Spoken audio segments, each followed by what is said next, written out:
Je suis sur le point de révéler l'un des mensonges les plus dangereux qui circulent actuellement à Washington. Ravi de vous retrouver sur JNS TV. Et aujourd'hui, nous parlons d'un mensonge tellement irresponsable et stratégiquement ignorant que, s'il réussit, il garantira pratiquement soit un Iran nucléaire, soit une guerre bien plus importante plus tard. Et ce mensonge, c'est celui-ci, que la République islamique peut être autorisée à enrichir de l'uranium, juste un peu, pour éviter la guerre. C'est un mythe que l'on fait avaler aux politiciens américains par les lobbyistes et les alliés du régime islamique en Iran lui-même. Cette semaine, les informations de notre émission indiquent que l'administration Trump pourrait envisager d'autoriser une quantité symbolique d'enrichissement en Iran en échange d'une capitulation sur d'autres questions. Tout cela laisse simplement la porte ouverte à la reconstruction d'un programme nucléaire illicite pour obtenir une bombe. Si c'est vrai, ce serait une erreur catastrophique d'une ampleur colossale, et l'enrichissement nucléaire, ce n'est que le début du problème, sur lequel je reviendrai plus tard. Mais d'abord, il est important de comprendre que l'enrichissement zéro n'est pas extrême. C'est le strict minimum pour empêcher l'émergence d'un État au seuil nucléaire. Ceux qui prétendent le contraire ne s'opposent pas à la guerre, ils la facilitent. Le mensonge qui circule aujourd'hui à Washington est le suivant. L'enrichissement de l'uranium est le processus qui consiste à augmenter la concentration d'uranium-235 pour l'énergie nucléaire civile. Les niveaux d'enrichissement sont en général de 3 à 5 %. Maintenant, l'uranium de qualité militaire, c'est autour de 90 %. Actuellement, la République islamique a enrichi à des niveaux bien au-delà des besoins civils, jusqu'à 60 %. À ce niveau, vous êtes à 90 % du chemin vers de l'uranium de qualité militaire. Et ce saut de 60 à 90 est court, tant sur le plan technique que temporel. Quand le régime contrôle l'infrastructure d'enrichissement, comme les centrifugeuses, les systèmes en cascade et le stockage, le délai pour obtenir l'arme nucléaire chute fortement. Si l'Iran garde sa capacité d'enrichissement, il garde celle d'accéder à l'arme nucléaire. Donc, quand quelqu'un dit « laissez-les enrichir, mais à de faibles niveaux », ce qu'il dit vraiment, c'est « laissez-les maintenir l'infrastructure nécessaire pour devenir une puissance nucléaire dès qu'ils le décident ». Et cela, ce n'est pas la paix. Cela ne fait que retarder la confrontation sans éviter la guerre. Pour le régime islamique iranien, cela garantit la guerre. Les responsables ont souvent affirmé qu'ils pouvaient enrichir l'uranium pour des usages dits pacifiques. Mais légalement parlant, aucun pays signataire du traité de non-prolifération n'a un droit inhérent à l'enrichissement. Ils ont bien le droit à une énergie nucléaire pacifique, mais pas à la capacité d'enrichissement autonome. Ce n'est pas la même chose. Vous pouvez avoir de l'énergie nucléaire avec des barres de combustible importées, et beaucoup de pays le font. Alors demandez-vous pourquoi l'enrichissement est si important pour Téhéran. Parce que l'enrichissement est un levier, un moyen de chantage et donne le statut nucléaire de seuil. Je vous rappelle que nous parlons d'un régime qui vient de massacrer plus de 40 000 de ses propres citoyens dans les rues pour avoir protesté, qui a dépensé des milliards pour financer des groupes terroristes à travers le Moyen-Orient et qui a explicitement déclaré son intention d'effacer plusieurs pays, y compris les États-Unis, de la carte. Ils ont souvent violé les accords précédents, interdit l'accès aux inspecteurs de l'AIEA et utilisé les négociations pour gagner du temps. L'enrichissement zéro n'est pas négociable, tout le reste n'est que du théâtre. Mais même si le régime acceptait de telles conditions, il possède déjà 400 kg d'uranium hautement enrichi qu'il doit remettre. Il possède des milliers de missiles balistiques, dont certains sont capables d'atteindre les États-Unis et l'Europe. Et surtout, ils n'ont aucun mandat pour diriger leur pays. C'est un régime illégitime et il n'y a aucun accord qu'ils respecteront, ni aucun accord qui empêchera une guerre, car la guerre a déjà commencé, lancée par le peuple contre ce régime. Ce qui nous amène aux personnes qui propagent ce mensonge à Washington. Cette semaine, Washington a été occupé avec des organisations comme le Conseil national irano-américain, le NIAC, et des propagandistes du régime, comme Trita Parsi qui soutient que demander au régime d'agir comme un acteur étatique responsable et d'être tenu responsable de ses actions et de ses accords est irréaliste, voire provocateur. L'argument est le suivant. Si vous insistez sur l'enrichissement zéro et la fin des capacités de missiles balistiques du régime, le régime se retirera et la diplomatie s'effondrera, rendant la guerre inévitable et causant la mort de milliers d'Américains. C'est une fausse dichotomie. Premièrement, parce qu'il n'y a aucune raison de croire que des milliers d'Américains mourront à la suite d'une campagne de bombardement aérien soutenue. Ensuite, la guerre avec le régime est déjà inévitable. La seule chose à négocier, c'est la reddition du régime.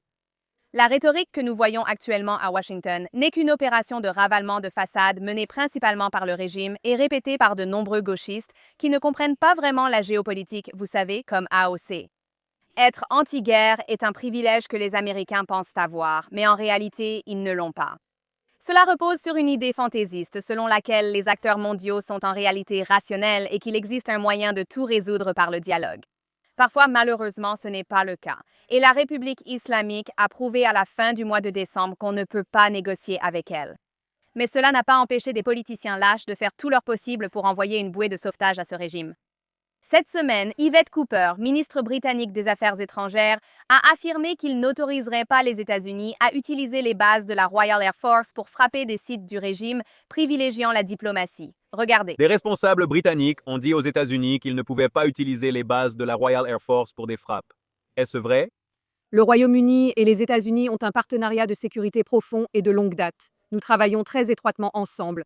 Et sur la question de l'Iran, c'est pourquoi nous soutenons les discussions que les États-Unis mènent avec l'Iran, parce que, franchement, le régime iranien continue de représenter une menace pour la sécurité et poursuit toujours le développement d'armes nucléaires. Et c'est pourquoi nous avons soutenu les sanctions et aussi l'augmentation de la pression diplomatique et économique sur le régime. Nous pensons que c'est la bonne chose à faire. Évidemment, puisque ça a si bien marché ces 48 dernières années, des gens comme ceux-là, confortablement installés en Occident, rendent en réalité la guerre bien plus probable à cause de leur idéologie fondamentalement erronée. Cette position anti-guerre réflexe est devenue un slogan qui sert en réalité à justifier non seulement l'enrichissement nucléaire, mais aussi le massacre de dizaines de milliers d'Iraniens, y compris des enfants, aux mains du régime. C'est un slogan qui sert à ignorer la menace sécuritaire que représente le régime contre les soldats américains sur les bases, contre les populations du Moyen-Orient, contre l'Europe, que les gardiens de la Révolution ont déjà transformé en un foyer dangereux pour le terrorisme, et contre les Américains, que le régime promet régulièrement d'anéantir. Ignorer cela revient finalement à signer son propre arrêt de mort. Mais bien sûr, grâce aux efforts de lobbying de groupes comme le NIAC, nous voyons des membres du Congrès répéter ce discours et évoquer des scénarios catastrophes, affirmant que ce sera comme en Irak, ou comme l'idiot Tucker Carlson, qui a fait la célèbre prédiction que 20 000 Américains mourraient si les États-Unis bombardaient le site nucléaire iranien. Combien d'Américains sont morts pendant ce temps? Ah, c'est vrai, 0.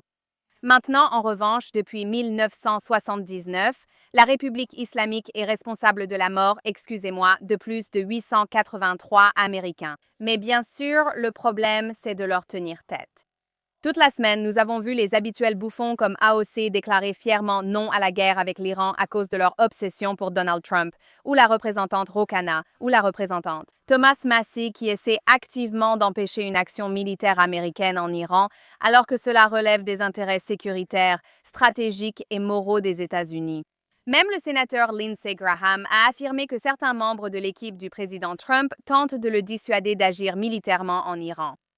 L'ironie est que lutter contre la prolifération nucléaire n'est pas une position pro-guerre. Permettre à un régime finançant des groupes terroristes, exécutant son peuple et préparant des attentats à l'étranger d'approcher de la bombe, c'est être pro-guerre, même si vous êtes trop stupide pour le réaliser, comme AOC.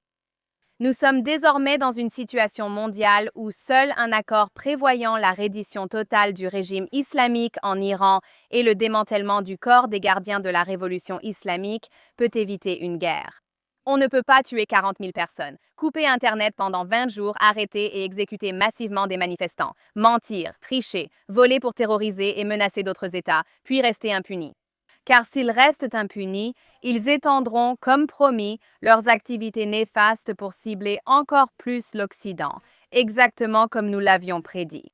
Alors, combien de vies êtes-vous prête à sacrifier pour vérifier cela?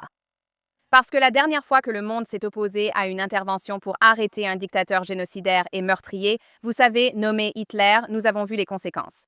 La gauche américaine et l'extrême droite s'empressent aujourd'hui de demander « Qu'en est-il des conséquences imprévues d'une guerre ?»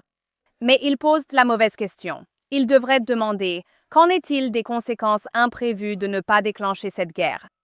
L'obsession d'être anti-guerre et de répéter ces slogans comme « On ne peut pas bombarder pour obtenir la paix » est en soi une croyance de luxe.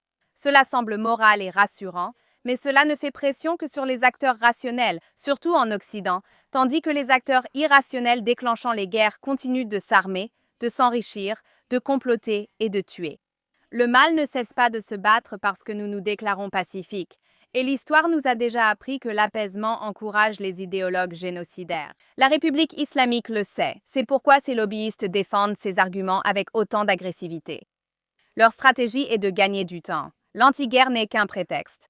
Malheureusement pour AOC, aucune personne aux intentions génocidaires n'a jamais été convaincue par quelqu'un affichant sa vertu de déposer soudainement les armes. Les régimes maléfiques ne sont pas désarmés par des conférences TED ni des prix de la paix. Ils sont arrêtés quand quelqu'un accepte de faire le nécessaire. Et parfois, oui, cela implique la force. Admettre cela ne fait pas de vous une va-t-en-guerre, mais une adulte. Vouloir la paix ne crée pas la paix, mais défendre la paix peut réellement le faire. Il n'y a aucune moralité dans la lâcheté face à l'oppression simplement parce que ce n'est pas votre vie qui est en jeu, Thomas Massie. Comme le dit le Talmud, si quelqu'un vient pour te tuer, lève-toi et tue-le en premier. Le sommet de politique internationale du JNS 2026 aura lieu du 15 au 17 avril au Waldorf Astoria, ici à Jérusalem. Inscrivez-vous dès aujourd'hui sur jnssummit.org et utilisez le code promo JNSTV, c'est-à-dire JNSTV en un seul mot, pour bénéficier de 20% de réduction sur tous les billets. J'ai hâte de vous voir ici à Jérusalem. Et en parlant de la sauvagerie du régime islamique et de son intention génocidaire, nous avons une autre histoire choquante de cette semaine, qui révèle la persécution horrible à laquelle les chrétiens iraniens sont confrontés en ce moment. Selon un nouveau rapport relayé par Iran International cette semaine, 4 organisations, article 18 Portes ouvertes, Middle East Concern et Christian Solidarity Worldwide, ont publié des données montrant une escalade significative de la persécution et du ciblage des chrétiens en Iran tout au long de 2025 et les chiffres sont frappants. Les tribunaux iraniens ont prononcé plus de 280 ans de peine de prison cumulée à l'encontre des chrétiens, rien qu'en 2025. Ce chiffre représente le nombre total d'années imposées à plusieurs accusés. Et bien que le nombre de personnes condamnées ait été inférieur à celui de l'année précédente, la durée des peines a augmenté, ce qui indique un passage à des sanctions plus sévères de la part du régime. De plus, 254 chrétiens ont été arrêtés en 2025, soit près du double du nombre de 2024. Actuellement, le christianisme est la religion qui croît le plus vite en Iran, bien qu'il soit illégal d'abandonner l'islam. Et en effet, la majorité des personnes visées étaient des convertis au christianisme issus de l'islam et des membres d'églises domestiques, des communautés que le régime accuse régulièrement de menacer la sécurité nationale. Aujourd'hui, ces mesures de sécurité nationale servent à poursuivre des activités religieuses avec des accusations comme la propagande contre l'État et des infractions largement définies dans le code pénal. Cela permet aux forces de sécurité de présenter le culte pacifique comme une subversion. Des perquisitions ont visé les églises domestiques et les célébrations religieuses privées ont souvent été perturbées. Les fidèles ont été détenus, interrogés ou pire. La hausse des arrestations s'est également accélérée après la guerre de 12 jours avec Israël, ce qui suggère que le régime utilise des événements extérieurs comme prétexte pour intensifier la répression interne, une pratique dont il est coutumier. Aujourd'hui, tout cela se déroule dans un contexte beaucoup plus large. Depuis les soulèvements à l'échelle nationale, la République islamique a nettement intensifié les arrestations et la persécution des convertis religieux, en particulier les Bahaïs et les chrétiens. Cela fait partie d'une répression systémique visant à éliminer toute forme d'organisation, de croyance ou d'identité indépendante qui existe en dehors du contrôle de l'État. Bien que la République islamique reconnaisse certaines communautés chrétiennes historiques, les convertis de l'islam, eux, n'ont pas les mêmes protections et sont souvent traités, au mieux, comme des risques pour la sécurité plutôt que comme des minorités religieuses. Maintenant, pour le public américain qui entend souvent des déclarations sur la défense des chrétiens persécutés, il vaut la peine de se demander si l'attention portée correspond réellement aux faits. Actuellement, en Iran, des croyants écopent de décennies de prison cumulées juste pour avoir pratiqué leur culte. Cette réalité est prouvée par les dossiers judiciaires et les rapports d'organisations de défense des droits humains, non par la rhétorique des réseaux sociaux ou les allégations farfelues de commentateurs payés. Et enfin, nous devons parler de l'Afrique du Sud, parce que ce que nous voyons n'est pas de la diplomatie aléatoire ni un investissement d'entreprises passif. Il s'agit d'un enchevêtrement structurel avec la République islamique d'Iran, tant au niveau gouvernemental qu'au niveau des entreprises. Voici ce qui a été révélé cette semaine sur les entreprises. Irancell est le deuxième plus grand opérateur mobile d'Iran. Elle fournit des services mobiles et Internet à des dizaines de millions d'Iraniens et elle gère des infrastructures nationales de télécommunications essentielles. Actuellement, 51% d'Irancell appartient à des entités iraniennes. Cependant, 49% sont détenus par le groupe sud-africain MTN. Ce n'est pas une participation mineure, c'est une part importante dans un actif stratégique au sein d'un régime sous sanctions. MTN a déclaré publiquement qu'elle ne contrôle pas les opérations quotidiennes d'Irancell. Elle a affirmé ne pas avoir retiré de dividendes depuis le rétablissement des sanctions. Et bien sûr, elle nie toute faute, mais MTN fait actuellement face à plusieurs poursuites devant un tribunal fédéral américain en vertu de la loi antiterroriste. Ces affaires, intentées par des plaignants, y compris des membres de la famille de militaires américains tués par des milices soutenues par l'Iran, allèguent que le partenariat de MTN avec Irancell a indirectement profité à des entités liées à l'État iranien, y compris des éléments associés au CGRI. Maintenant, MTN nie ces accusations et le litige est toujours en cours. Mais si on ajoute la composante sécuritaire, la situation ne semble pas bonne. Des analyses de sécurité ont indiqué qu'Irancell fournit des services de télécommunication à des institutions étatiques, y compris des installations navales et des entités opérant sous l'égide du ministère de la Défense, qui supervisent les forces navales du CGRI. Ces rapports font référence à des contrats de service et à l'utilisation des réseaux d'Irancell pour les communications opérationnelles dans les ports et les bases. Que l'équipement soit ou non de marque MTN, le réseau lui-même, l'infrastructure, appartient en partie à une entreprise sud-africaine. Donc ce n'est pas une question abstraite. Il s'agit d'une entreprise sud-africaine qui détient une participation de 49% dans un fournisseur de télécommunications opérant au sein d'un régime sous sanctions américaines, qui finance des relais régionaux et qui maintient des contrats de défense et de sécurité avec des entités relevant de la structure des gardiens de la révolution islamique. Maintenant, regardons le côté politique en Afrique du Sud. J'en ai déjà parlé, mais il y a encore des éléments à ajouter. Le 6 février 2026 cette année, nous avons vu la ministre sud-africaine à la présidence chargée des femmes, de la jeunesse et des personnes handicapées prononcer le discours officiel lors de la célébration du 47e anniversaire de la révolution islamique à Pretoria. Dans ce discours, elle a salué l'héritage du régime, évoqué l'élargissement de la coopération bilatérale à travers une commission mixte de coopération créée en 1995 et bien sûr, remercié le régime pour son soutien à l'égard de l'Afrique du Sud encore aujourd'hui. Il n'y a eu aucune référence à la répression interne du régime, aucune mention des exécutions, aucune reconnaissance de la répression contre les femmes ou les manifestants. C'était une célébration diplomatique officielle de la révolution islamique organisée par l'ambassade iranienne, avec la présence de personnalités politiques sud-africaines. En fait, elles étaient les principales intervenantes de l'événement. Ce n'était malheureusement pas la première rencontre de haut niveau entre le gouvernement sud-africain et le régime ainsi que ses relais. Le 22 octobre 2023, seulement 2 semaines après le massacre du 7 octobre, l'ancienne ministre sud-africaine Naledi Pandor s'est rendue à Téhéran pour des réunions officielles avec les dirigeants du régime. Elle a également félicité Ismail Haniyeh peu après le 7 octobre, exprimant son soutien aux Palestiniens, et a été filmée en train d'appeler à la résistance armée.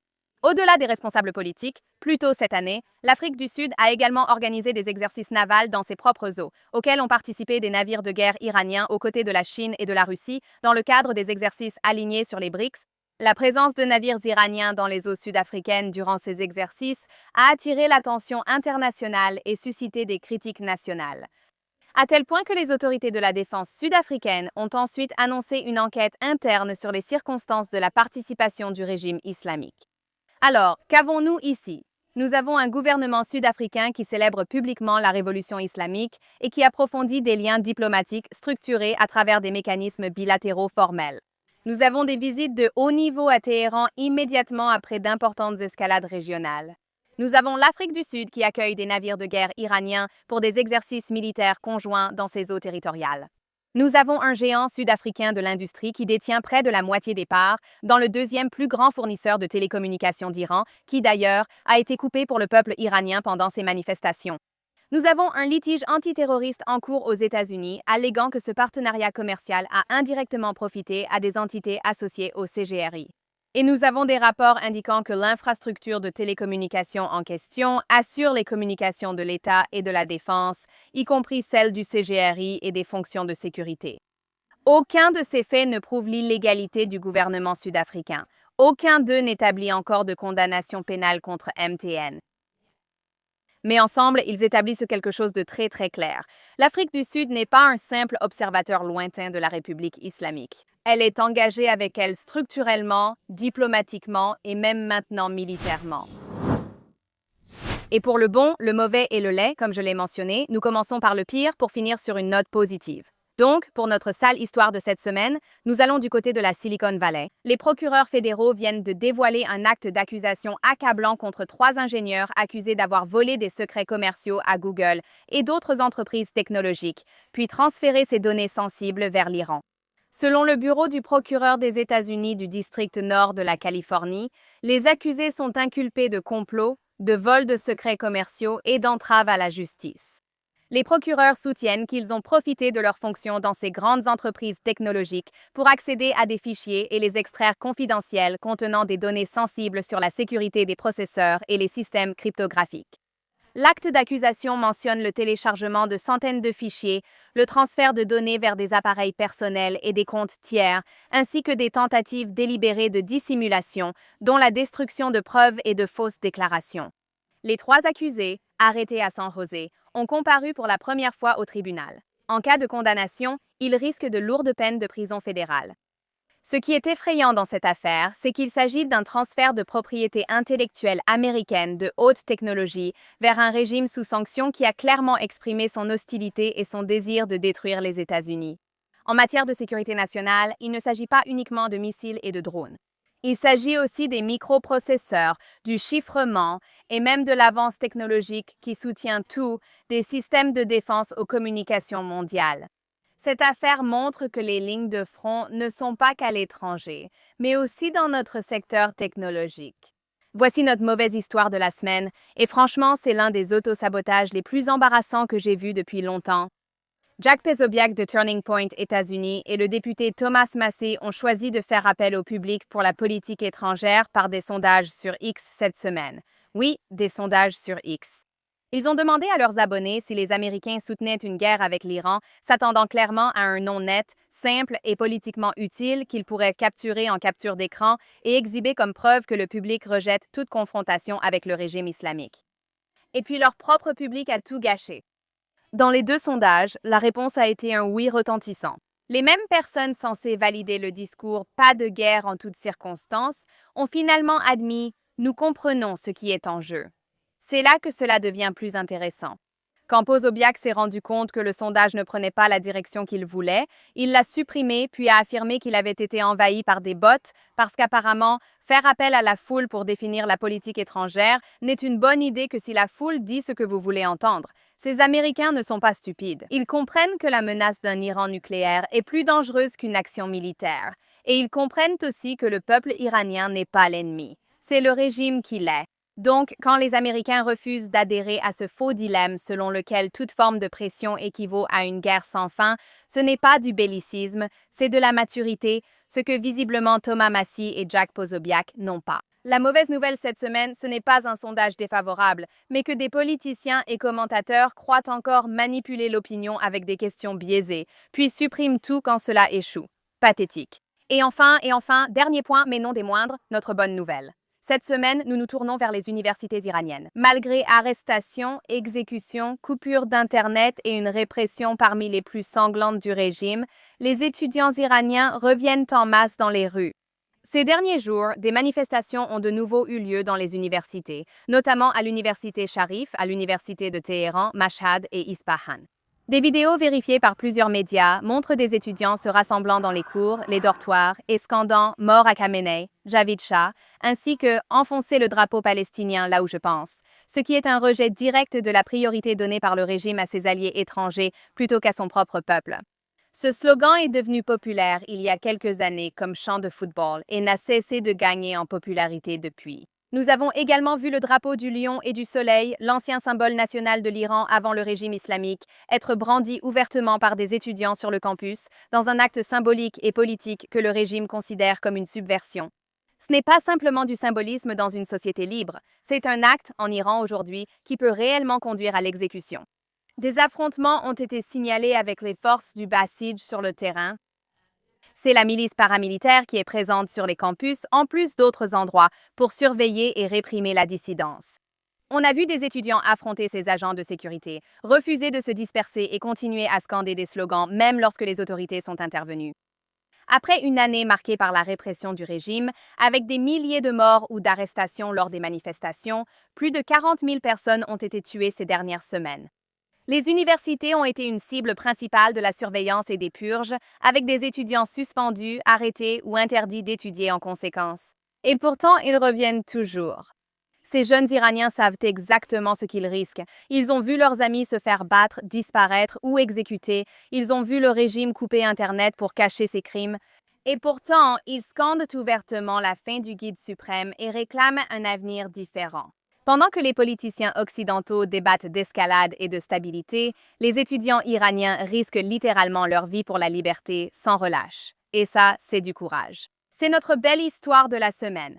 Nous reviendrons la semaine prochaine avec d'autres histoires et des nouvelles de toute la région. Si vous avez une histoire à me raconter, n'hésitez pas à me contacter sur les réseaux sociaux à Emily K. Schrader ou Emily in Tel Aviv sur Instagram. D'ici là, on se retrouve la semaine prochaine sur JNS TV.